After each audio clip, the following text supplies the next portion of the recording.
You are watching On Demand. Please do not try to vote or enter any competition or other interactivity in this programme, as it may not count and you may still be charged.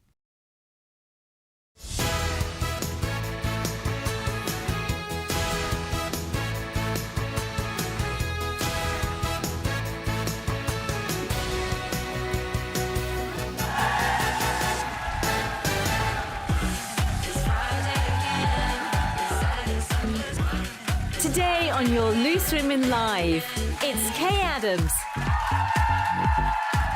Judy Love, Katie Piper,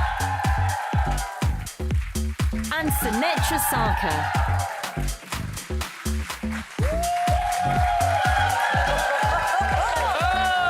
Oh, Judy is loving those tunes. Oh, the rave! It's Friday. Welcome to Loose Women. It's Friday. Oh, every day is Friday for Judy. Yes. Lots coming up for you. She was officially one of the sexiest women in the world back in the noughties. She's still red hot today. Kelly Brook tells us why she is happier with her body now than she ever was then, as well as the inside story on her wedding to husband Jeremy. Also today, Liz Hurley has a steamy new role in a movie, and her son Damien is in the director's chair. But how affectionate should you be in general when the kids are around? And do you know your spoons from your spatulas? And your grater from the grill pan? Apparently only 3/4 of us know the way around the kitchen. Until today, that is. Our ultimate kitchen quiz is at 1:15. I'm going to fail that, just to let you know in advance. But before all that, we are starting with a story that is on the front of the newspapers today. The headline on The Sun, you can see there, is Sick. It is about the serial killer Levi Belfield. Belfield, whose victims included 13-year-old Millie Dowler, has been granted permission to marry his fiancée in prison because that is his human right to do that, as the law currently stands, although there are some moves to try and change that law. But at the moment, he has been granted permission. How do you feel about that, Judy? Honestly, for me, the first thought that comes to my mind is about the victims and the families that's associated to this, you know, tragic, horrific case. And that just gets blown out the window. I know there's things such as human rights and there's a right to a certain life and that they've been incarcerated, but I think that this just... it goes past what I personally feel that they should have the right to. You know, there's things of basic things, living, how you eat, where you're sleeping, how you looked after, medical care. But these victims and these families that are left behind cannot move forward in their life. So imagine how they're feeling to know that this person that took their loved one away is now moving forward with their life. Whether they feel that they've been rehabilitated or not, I think there needs to be a line with what it means to...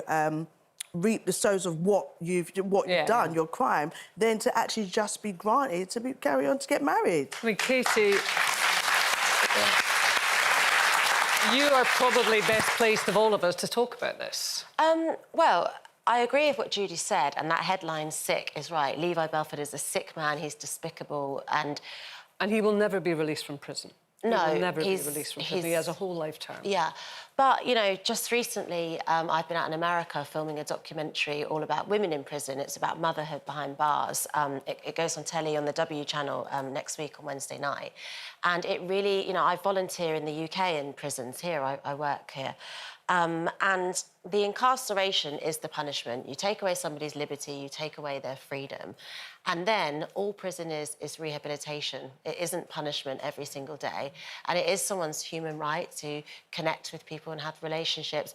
And in the case of Levi and Category A prisoners that kill somebody, no, I don't think they should be getting married. But if we talk about the whole prison population, which is much less severe crimes, I do think it can be part of their rehabilitation because whatever you think about the prison population, whether you care or not, most of them have to be released and come back and live alongside us. So if they can learn to be gentle, to have relationships and to connect, it benefits us all. If you believe in the prison system, then you do believe in rehabilitation.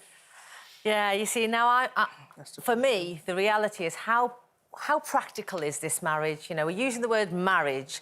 Let's look at what the sanctity of marriage is. And I don't believe that in this... You're saying he's in there for life. what kind of marriage is that? A, for the partner, B, for him, and out of all the human rights, and I agree, there are human rights we still have to grant people who've done heinous crimes like this, but in the list of human rights... Human rights protect us all, we have to... Yeah, of course, human rights is for us all. However, in the list of human rights, marriage is very low down there. You know, give him some education, freedom of speech, freedom of privacy. There's a lot of things we will grant prisoners, but marriage, for me, does not factor because I don't believe it is a true marriage in the sense that we talk about marriage. But the freedom of the person who's marrying him. Well, of course, but the person who is marrying him also has almost serving a prison sentence with him. Yeah. Because what kind of relationship is she genuinely having? I don't feel that this shouldn't have airtime, truly, in a way, because he's already his time is in prison, behind bars, doing something where if he can rehabilitate, brilliant. But I don't think the focus should be on his love life. Well, the thing is, some people say that for the other person, it's by choice. But in these situations, there can be at times, a lot of manipulation, a lot of vulnerability from those others, the partners outside, who are then possibly groomed into believing that this is a secure relationship. And human rights, what are we doing to protect those that might be in that situation as well? I think you're right. And I think what you said about it shouldn't actually be given airtime. It should be a private thing within the prison. It shouldn't be front page of the news because that distresses the family. Exactly, and that's the priority, the family and the victims. Yeah. We did do a poll on this, and it might not surprise you to learn that I think it's 93% of you felt that 92% felt that prisoners in general should not be allowed to marry. On to another story now. The football man of the moment is Jack Grealish. He celebrated his team Man City's treble win this week with more than a few hours partying. Sinetra was definitely across it because she detailed every minute of this to us this morning. I'm the only one out of these four that knows anything about football, and what I know about football, you could... I think he was with them, to be honest with you. I mean, she was really convincing this morning, wasn't she? The three of us are sitting going, yes, Sinetra, there's this, and then there's this, knew where and then they'd there's They this. didn't know what the treble was, let me just say that for starters. Yeah, we were like, yeah, nice. Yeah. Anyway, Jack Grealish, after congratulating his boy, his dad, Kevin, took his son's medals to his local Royal British Legion club to show them off to his friends. You can imagine he was enormously, enormously proud. And, of course, it's Father's Day this weekend. So, times you've made your dad proud, Judy. Oh, you know, I was thinking about my dad the other day because I was interviewing a gentleman from the Windrush generation, and it was just like, oh, I miss my dad so much. And I remember a particular time, you know, I grew up with West Indian parents, so they'd be like, you're doing good. You know what I mean? But oh, God, you said, show you the picture. I shouldn't even look at the camera. Oh. But I remember my dad had a mobile and he'd lose it every week. He'd always lose it somewhere. And I couldn't get in contact with him for about a year, but I had letters. Yeah. And I spoke to two of my good friends. They surprised me and flew me to Jamaica. So we, you know, drove around and found the house where he was at, and we came up the hill and found him. He was crying, he was so happy. And he just grabbed me and he said to me, I'm so proud that my daughter from England, you know, who when I left this country and went to England and had you and come back to Jamaica, that you came and found me, because it means that when I pass away, I will have my daughter at my funeral. Oh. And I honestly, at that moment, I was just like, oh, Dad. But then when my dad did pass away, and I went down there as his only child and gave him the most fabulous funeral, it made me really understand about, you know, the legacy and the honour. It's not about being proud because, oh, you know, you bought the house or you're doing this, but those intimate moments of continuing the generational legacy, and I really felt that, and I know he was proud of me, so that was amazing. That's so lovely. That's lovely. Yeah, that is lovely. I'm keeping these eyelashes on today, Daddy. I was just thinking, are we going to make it to the break without crying? Oh, my gosh. That is such a lovely story. And then I think about me, and I'm so selfish. I'm just such a needy daughter, and I constantly ask my parents, are you proud of me? Are you proud of me? Did I do well? Did I do well? Because I grew up in a family, again, like, we don't brag about anything good. My dad's a very modest man. He was a bit of a celebrity in Liverpool because he's Dr. Sarker, and are you Dr. Sarker's daughter? Oh, my God, your dad's amazing. He cured me, Mum, and everyone used to talk about my dad, and I do look a bit like him. You do. So, yeah. And so I'd go around asking her, oh, Dad, I got a B in maths. Yeah, it's good. Are you going to tell your friends? No, because his friends are good. Straight A's. My daughter's got straight A's. I used to live in this sort of, will he ever be proud of me? And I'm sure he was actually proud of me, but I'd be asking all the time. And in the end, I just sort of gave up on asking. I thought, you know what? I just have to accept. They're not the type to tell me. They're both probably proud of me, but they're not going to say it. And then all of a sudden, after my dad retired, I started getting these text messages with little X's on the end of them. And I was like, I rang my sister and Dad put a kiss on the end of his text. And I started realising he was showing his pride and love in different ways. And then his friends would start ringing me going, oh, your dad was telling me that you got this job on the television and this. And I think he's letting me know he's proud without saying it. Yeah. And then I finally did a job called Ackley Bridge where I played a very different kind of woman than I usually play.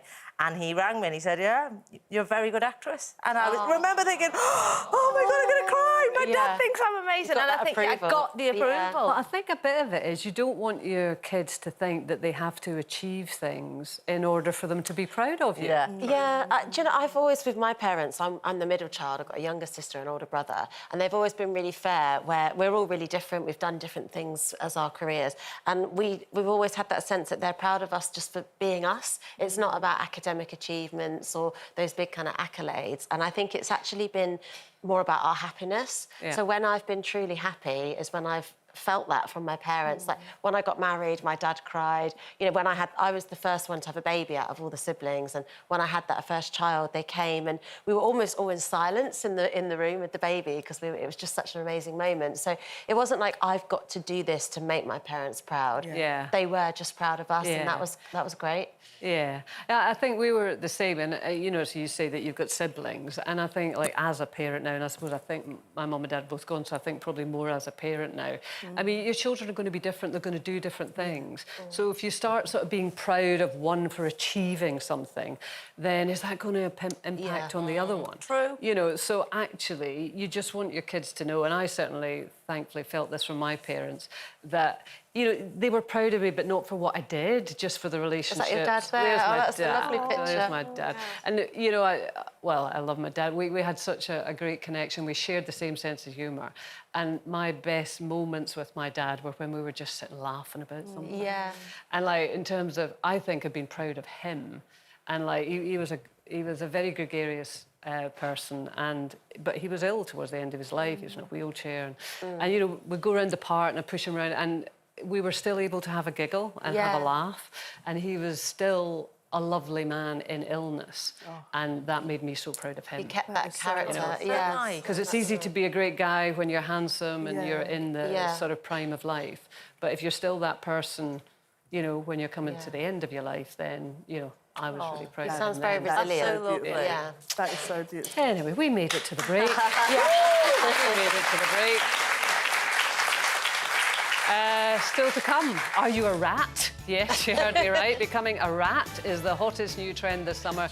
Katie's set to give it a go, actually. So find out what it is in a moment. And talking of trends, the BKB, that is the Big Knickered Bikini, is in this year, as modelled by our Judy here. Oh. But would you give it a go? And is it time to say so long to the thong? Come back after this.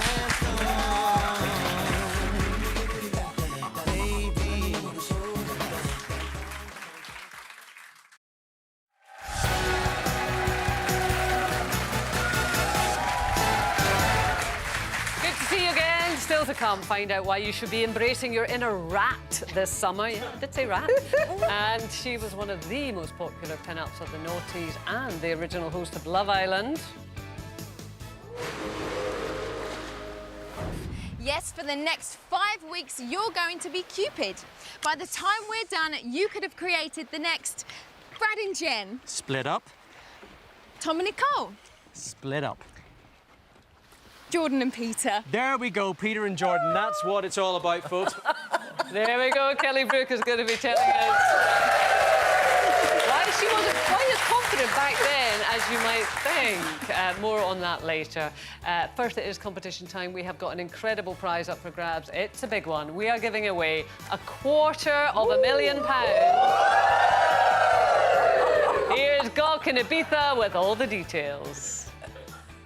Hi guys, I'm on the gorgeous island of Ibiza. Check out these views. This place is truly stunning. Crystal clear water, blue skies, gorgeous heat. Now, whether you're here to go to a yoga retreat or go to one of the super clubs and dance all night long, it's entirely up to you. And we're here to tell you about one of our biggest competitions this year, a chance for you to win £250,000 in tax-free money. Yes, that's £250,000. What would you do with it? Pay off some of your mortgage, go shopping, maybe bring all of your friends and family to a wonderful place like Ibiza. Now, you're not going to know unless you enter the competition. It takes just one entry. So what are you waiting for? Here's your details and good luck. If you enter by 4 p.m. today, you'll also be entered into a bonus prize draw to win a brand new Mini Countryman worth over £41,000. For your chance to win £250,000. Text cash to 82248. Text costs £2 plus one standard network rate message. Go to the website, entries cost £2. Call 09068 782248. Calls cost £2 plus your network access charge. Or post your name and phone number to Car 24, PO Box 7558, Derby DE10NQ. Entrants must be 18 or over. Lines close at 4 p.m. on Friday the 7th of July. Make sure you enter before 4 p.m. on Friday the 16th of June for a chance to win the car. Good luck. Yes, that's £250,000 in tax-free money, £250,000, and you could be dancing and having the biggest party this year. Now, you're not going to know unless you enter, so here we go. Take it away! There's Gawk in his happy place. Yes. Now, you may have heard of having a hot girl summer and getting that bod beach ready for bikinis and skimpy clothing, but now it is time to move over hot girls, a new viral trend. Judy's ready for it. She's ready for it here. The inner hot girl is about to come out. Well, the new viral trend that's taken hold is known as a rat girl summer. Oh no. Oh, she's off. Judy's not happy. Do you want me to try and explain what it is? Yes. Tell us. To be honest, What I've been is reading that? this card and I still don't understand it myself. You can't scurry like a rat in bed. You need to get out, have fun, meet new people, cause mischief. You need to nibble on little snacks. Who's made this up? Eating what you want, enjoying it, embracing barbecues, kill the cringe, the part of you that feels embarrassed when you want to do certain things. Go for what drives you. Follow that urge. Don't overthink things. Trust your gut. Trust your... I think it's about being free. About being free. Oh, really? You got it? I got it because... Thank God. Because it's kind of saying, you know, that beach body ready, that hot girl summer, is saying only one sort of person looks good on the beach and is allowed on the beach. And it excludes so many other people and makes them feel like they're not enough. And I think that's very, like, 90s culture of deprivation and, you know, missing out to look good and things. So I think this is about empowering and saying, rats don't care what you think about them. You can't even catch them. They eat what they want, they go where they want, they're free. I'd love to be a rat. Why not? I think it sounds like liberating, doesn't it? Rats don't care what you think they look like. I've never seen anyone so excited about a rat in all my life.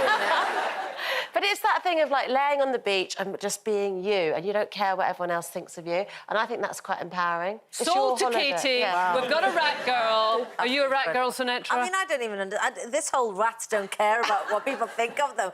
What did zebras think about it? What animal does care what you think about? Well, Next summer. Next summer. But I feel like it's quite a derogatory term. Nobody went, you know, we haven't gone for, like, a glamorous word to say we can just be ourselves. We've gone for, I feel like the word rat, who's asking to be a rat? It doesn't... The usually rat pack? No, well, maybe... But, you know, usually a rat is somebody who's, like, not yet doing the dirty on you, like ratting you out kind of thing. So I'm not fond of the phrase. I also think this generation are really keen on labels and they want to balance out the hot girl summer with, well, what are you if you're not that? So let's find a label for the people that can't be that, so they can at least put themselves in the red box or the blue box. You know, we are very polarised now, and this generation likes labels. If you're a vegan, you wear your vegan T-shirt, and you know, we have got that going on. And in our day, it was, are you Wham or Duran Duran, or are you Spandau Ballet, or are you... You know, we had our own different tribe ways, and I think this is how the younger generation are doing it. I don't feel people of our age group are going with that. Apart from Judy, you don't feel like a it was the hot girl It's summer hard all to year escape round. labels, isn't it? It's exhausting, yeah? I'm just going to say how it is. I'm tired of it, yeah? Because the thing is, there's always, like you said, a label trying to counteract another label. Like, to me, hot girl summer is your own individual interpretation, yeah? For me, hot girl summer is not necessarily that I'm trying to get, you know, lose weight or trying to be in the gym. I'm going to be that hot girl that I desire. So I'm going to go where I need to go. I'm going to look good where I'm going. I'm going to spend with the friends who I want to spend with. I'm going to eat, drink, and enjoy my fabulous life. Right? So, shall we call it a Judy girl? Judy girl summer. So in saying that, I mean, I don't need to be no rat, boo-boo, OK? I don't need to be no rat. You don't need to be no rat. I think hot girl summer is to your individual interpretation. Be you, whatever embraces you and makes you feel good. I think that's what it's about. Instead of now finding something else, they're trying to, you know, dismiss labels by making another label, and it's absolutely ridiculous. I'm going on holiday with Judy. Yeah, absolutely. Well, not to give you another label, but you were on holiday recently. We saw that lovely photograph of you frolicking. Just the one photo. We can see lots of photographs of frolicking in the surf. Yeah. Can I tell you, you are on trend. I don't know whether you care about being on trend or not, because you are wearing a BKB, which is the big knicker bikini. Yeah. Which is apparently very much in thongs. Itsy-bitsy bikinis are in the bin this summer, apparently. This is a fashion writer. I love this. She said, teeny bikinis are, wait for this, vehicles for performative thinness. What? Do you know, look how thin I am, look how skimpy my bikini is. I think it's to your individual, like, to your body shape. For me, I dress to my body shape. So, yeah, I know I got meat on the belly and I got thighs, and I love all of that, and somebody else loves all of it. So what I do is I make sure I find things that fit my shape and my size, and I go for the areas that I like and want to show. And I didn't even realise it was a trend. I just went with what fits my body. And I think that's the most important thing, and that enhances your confidence. But I will be honest, that those images have not been in our lives back in the day. We never saw big pants as an attractive thing. People may have worn them, but it wasn't advertised as this is a trend. Or different shapes. So I think it's great that these are taking over from Have we got progress? I feel we have progress. We have progress, everyone. We have progress. We have progress. Yes, we have progress. Still to come. How affectionate should you be in front of your kids? Find out why Liz Hurley is putting that question to the test in her new film. And Kelly Brook opens up about her past struggles with body confidence, why she's given up her dream home, and how her wedding almost ended in disaster. We're catching up with Kelly next.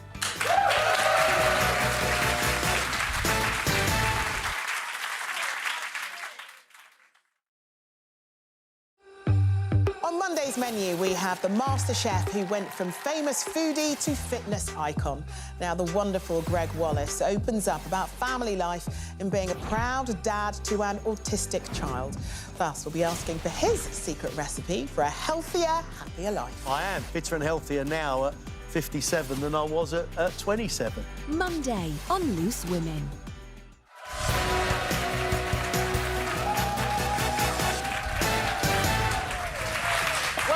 Your last Loose Women of the Week. We nearly got mobbed by the audience. Bringing those feel-good Friday vibes with me, Kay Adams. It's Judy Love, Sinatra Sarkar and Katie Piper. Still to come, do you know your cutting boards from your colanders, your jugs from your juicers? Do you know your jugs from your juicers, Judy? Oh, I do. we are putting our utensil knowledge to the test in our ultimate kitchen quiz. Yes, we are.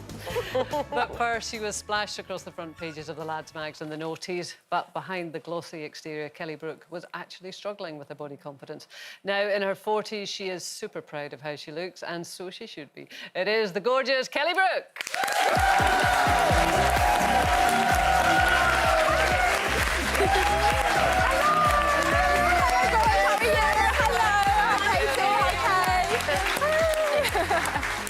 Kelly Brook, who I believe is having a rat girl summer. Oh, absolutely. Yeah. I love this whole thing of being a rat girl. I'm all about that. It's empowering, do you I think so. I think when January comes, we always, like, panic, don't we? We think, right, we've got to get our bikini body on for the summer. And I think it's... Not you, obviously. And I just think it's really nice that we've now got, like, coined a phrase and we can all just embrace it, because I'm all for it. So what does that mean to you, then? I think it means not putting any pressure on myself, not having to have, like, some deadline and achieve some weight that is not sustainable. It's just about embracing who you are throughout the year and just having, you know, confidence in your own skin and just being, you know, the best version and the healthiest version of yourself, but not to look a certain way, and I think that's really what it's about. So when you've spoken in the past about feeling, you know, happier and more confident now than you did in your 20s when we're seeing all those photographs, were you under enormous pressure then? Well, the thing is, when you're 20, well, for me, when I was 20, it wasn't difficult to stay thin because your metabolism works a lot better, you're younger. You just look like that, you right? Just do. Like, when I look at 20-year-olds now, I'm like, oh, look at your skin and, oh, your body. And it's just like a completely different time in your life, isn't it? Yeah. So I don't think I was completely aware of the kind of how my body was going to change as I got older. People would say, oh, you know, a moment on the lips, a lifetime on the hips, you shouldn't be eating like that. And I could eat whatever I wanted. And I was busy, so I was running around. But I wasn't happy because I was busy and I was like married to my work and I wasn't healthy. And the busyness. The busyness is a distraction. You know, you're having takeaways, you're partying too much, you're kind of... Sounds great. I mean, it was fun, but it definitely caught up with me in my 30s. And then all of a sudden, that lifestyle caught up with me and my body, and I just didn't recognise myself anymore. And I thought, oh, wow, look, what's that here and what's that here? And I didn't feel good. And I remember, like, going onto, like, a red carpet, and I'd always, like, gone to events, and you know this, Katie, you go to a lot of events, and I remember the paparazzi asking me to breathe in. Yeah, that happens, And I was like... and I tried to, and I couldn't. I was like, it's not making any difference. I know you said you felt like it affected you physically, but emotionally and mentally, how did it affect you? I think I walked away from that and I thought, well, I've just got to embrace it, and this is who I am now, and I'm not now going to go on a crazy diet to try and be that 20-year-old girl, because I'm not that. I'm in my late 30s, early 40s. I need to just embrace my body. People need to get used to seeing me like this, because I think a lot of it comes from people around you looking at you going, oh, you put on a bit of weight, what are you going to do about it? Or commenting on it. It's weird that that's OK, because that's quite intrusive. It was so normal, though, back in those... I mean, when you were on the front cover of FHM, for example, and lads' mags and things like that, it was very normal to just remember people in that box, in that guise. And so when you want to have a long career and you still want to be, you know, in the public eye, you've got to let them grow up with you and see a new you for about, you know, a good amount of time so that you don't end up making that the focus. Do you know what I love? When you see on social media, they'll put up a picture of somebody and they'll say, you know, you'll never guess who this is, and look how much they've changed in 40 years. You're like, that's what 40 years. What were you expecting? They're like, Kelly Brook, unrecognisable. I'm like, oh, yes, hello. Of course I am. But do you feel like a different person? Because actually you seem really authentic and happy, and it's genuine and it exudes from you. It's just like, I know it's a bit cheesy, but it's that glint, isn't it, in your eye, where you're really comfortable and confident. Yeah, I mean, I got married last year, and I've got a lovely... Thank you. I've got a lovely, supportive partner that I've been with for a long time. He's Italian, so, you know, he's always going to want to eat food. And oh, is that a picture? So he's always going to want to have pasta for dinner, breakfast, lunch and dinner. But no, he's, you know, food for them is a religion. You know? And it's not just about what you're eating, it's that time. It's taking the time to sit down, not just enjoy your food, enjoy what that's giving you, and also spend time with the family. And it's that slowing down. And I think that's, you know, we're so time poor these days. And I think it's about slowing down, making that time for family, not being married to my work, being married to him and my dog, and being at home and just being available. Are you learning Italian? Definitely married to my dog, by the way. Are you learning Italian? I'm not, no. You're not? Your husband to speak it for you. That will do. His third language is English, right? So his first is Italian, then it's French, and then it's English. And then it's abstract English. I know. Now, look, girl, I've got to ask you something. Yeah, we've got to get real on this show right about now. Because Robbie Williams did a podcast and he was talking about, you know, marriage life, sex and sex before marriage is different. And it's, like, completely stopped. I mean... Oh, gosh. A year in? A year in. Oh, am I still getting it? Is that what you're asking? I was going to say so funny. That's what she's asking. I was going to say, Really? So you're obsessed, ladies. Does it change? Has it changed? Well, I'm very touchy-feely, and I'm into PDAs. He's not so much. So I like a little kiss and a cuddle on the side of the street or in the car, and he's just a bit like, get off me, because he doesn't realise that it can just be. Italians like that. No, but he thinks it has to lead to something else, doesn't it? It's not just a kiss and a cuddle. Right. So yeah, we don't have to worry about that with Jeremy. He's always in the mood. You've been together, though, 10 years. Does it feel different being married as opposed to just together? It does. I definitely think that we're looking forward now and with and what that looks like for us, you know, because he is Italian and he's got family abroad, and you know, everything was kind of my way for a long time, and it's now about, you know, compromise, and it's like not always spending summers with my family in Kent. It's like spending more summers abroad and being with him and his family and him Did you going marry home. abroad as well, then? We did. We got married. Yeah, he's got a place in Italy, and we got married there, which was really beautiful. Yeah, really nice. He's a lovely guy, and he's comes from like a farming background, so he's very normal. Yeah. Just to take a minute before we have to end, we were talking earlier about our dads and when we'd made them proud. Oh. I know for you it was very poignant when you were doing Strictly, wasn't it? Yeah, it was. Yeah, because I lost my dad in 2007 during Strictly Come Dancing, and I always remember it. So, it was such an amazing show to be a part of. And also because he used to take me to my dance classes when I was a kid in his little truck. He was a scaffolder. He used to drop me off. There he is. Drop me off in his truck. And, so he, you know, when he was ill, you know, he used to watch the show and love the show. So, yeah, it was a really special time. Oh, that's beautiful. Yeah. Lovely memories. Kelly, it's been a joy to have you here. Thank you so much.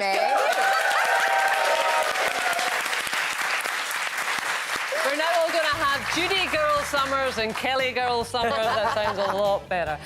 Lots to come, including a hilarious story for you coming up after a husband he ordered what he thought were some bargain price kitchen utensils online.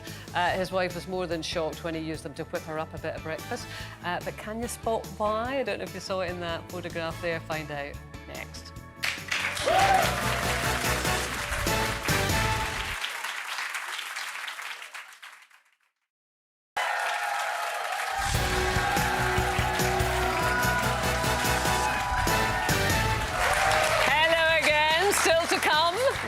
Wait for it. Is it okay to act sexy in front of your kids? I am not trying to do that right now, just as a little bit of information for you, but find out why Liz Hurley has been doing just that. But first, a hapless husband thought that he'd bought some bargain kitchen gear online after paying just a tenner for some very posh utensils. But his wife was in hysterics when she saw him using one of the spatulas. She pointed out that, look, he'd actually been cooking with kids' toys. This is why they were so cheap. Look at it. No, it was a baby version. Yes, so he'd got all these things. It was a posh brand, and he got them cheap because he had a little whisk. To me. That is an easy mistake.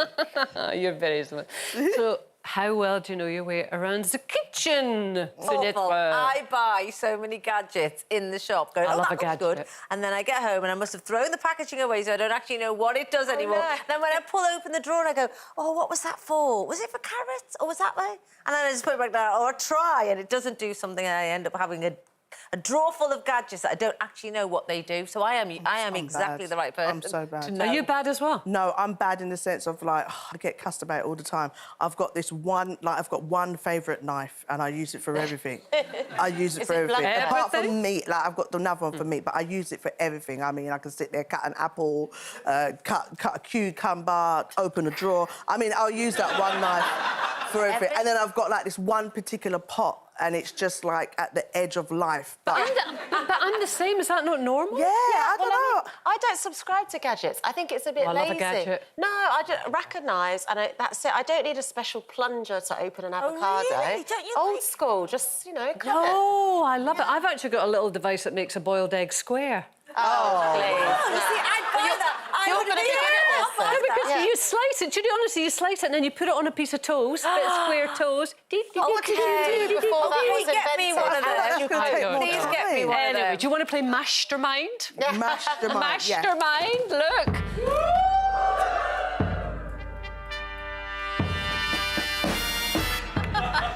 It took us us ages to think that one up. Here we go. So in this box, ladies... Yeah, I'm not going to have to spell it much less. I have a variety of utensils that you might find in the kitchen. And what you do is you need to write down what you think it is for. Okay. Right, OK. I'm going to go for this one first. Here we go. Oh, I've got one of them, but I don't know what it does. Yeah, can you see it? It's got an open end. What is this for?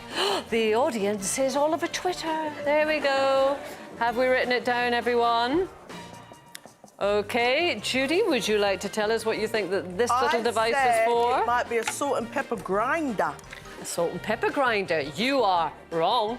Sinetra chops the top of boiled eggs. I'm going to hold it. I'm going to hold it till I see what Katie says. A melon ball maker. Yeah. Ooh. Who do we think's right, everyone? Yeah. It's Sinetra. Yes! It chops the top off boiled eggs. You do buy useless gadgets. There you go. It's in the bin. I've already got one, and it's in the bin. It's useless. I'm there sorry. We go. Right. We're going for something else. Ooh, so there's something in a box. I love something in a box. Ooh. Oh. Actually, this looks like something you get from Ann Summers, but here we go. Is it sharp at the top? Let me prick it. What is that? Yeah, ish. Oh, bit sharper there. And yeah, What is that? sharp-ish. What is this? OK, write it down, please. I can't Go imagine. for it, Judy. There we go. Is anyone gonna know? Audience, do we know? Oh, God. Audience is clueless. Yeah. Judy, what you thinking? Come on, quick, quick, quick. Onion picker. I don't even know what that is. An onion picker. OK. What have we got there? A strawberry holder. Yeah. Interesting. Holes out of strawberries? Cake decorating to blow the icing sugar into pattern. Because it's like air, isn't it? And you decorate the cake and you direct. Wow. No, there's no air in there. This is... Oh, that was sore. This is designed to remove the tough skin from an orange with ease. Totally pointless. Really? There you go. What is that? No idea how that works. No. You can I'll have try. it, I'll have it. Try another one, try That another might one. be better Quick, for quick, someone's quick. foot. Here we go. Let I've me no have idea a what this is. Let me see. This is exciting. I love that this is game. pointless. Ooh, I like this is another implement. this? What about this one? Look! What's that? What do you think? Quick, quick, quick. We've not got long. Oh, my What do you God. think this is? Audience, what do we think this is? Does anyone know? You're going to love it. Come on, audience. This is really hard. Come on, Judy. I thought I was going to We've be got good 10 at seconds. this. Quick, quick, quick, quick, quick. Oh, Katie's up first. She thinks it's for de-seeding fruit. I don't know what this is. Sinetra thinks it's a lettuce leaf holder. I think it's a cucumber slice holder. A cucumber slice holder. You are all wrong. It is a walnut opener. What? Yes. Oh, that was fun, wasn't it? It's competition time now. We are very sharp. Take this one. It's very sharp. Back to Gawk with all the details of how you could win £250,000. Hi guys, yes, I'm still in Ibiza as part of my Balearic tour. This place is absolutely incredible. It really is a spot of paradise nestled deep into the Mediterranean Sea. If you've never been here, you have got to experience this beauty. And do you know what? If you win our incredible competition of a prize of £250,000, that's £250,000, you could bring all your friends and family to this wonderful island and eat and drink and party and maybe even charter your own speedboat like this. Now, you're not going to know unless you enter the competition. And let me tell you right now, there has to be one winner, and it could be you. So don't delay. £250,000. Here's your details. If you enter by 4 p.m. today, you'll also be entered into a bonus prize draw to win a brand new Mini Countryman worth over £41,000.